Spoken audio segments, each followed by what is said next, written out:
Hi అండి. తెలంగాణ రాష్ట్రంలో జరిగే అతిపెద్ద జాతరలో సమ్మక్క సారక్క జాతర అనేది ఒకటి. ఇది మాఘశుద్ధ పౌర్ణమి రోజున మనకు సమ్మక్క సారక్క జాతర జరుగుతుంది. అన్నట్టు మీలో ఎంత మందికి సమ్మక్క సారక్కలు ఎవరు అని తెలుసా? సమ్మక్క సారక్కలు అంటే చాలా వరకు అందరూ అక్క చెల్లెలు అనుకుంటున్నారు, కానీ కాదండి, తల్లి బిడ్డలు. ఎందుకు అంటున్నానంటే చాలా మంది వీడియోస్ కూడా పెడుతున్నారు, సమ్మక్క సారక్కలు ఎవరు అని అడుగుతున్నారు. అది చాలా వీడియోలలో చూశాను, అందుకోసమనే ఈ వీడియోలో చెప్తున్నాను.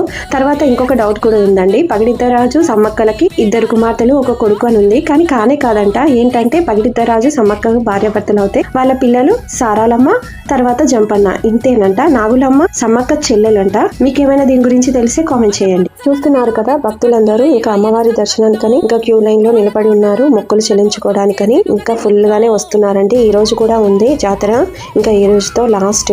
ఇక్కడ కనిపిస్తున్న వాటిలలో ఫస్ట్ వచ్చేసి సమ్మక్క గద్ద, ఆ పక్కననే పగడిద్దరాజు, వెనకాల సారాలమ్మ, సారాలమ్మ భర్త గోవిందరాజు. ఇలా 4 గద్దెలు ఉంటాయండి. ఇది నా వీడియో కనుక నచ్చిందా లైక్ అండ్ సబ్స్క్రైబ్.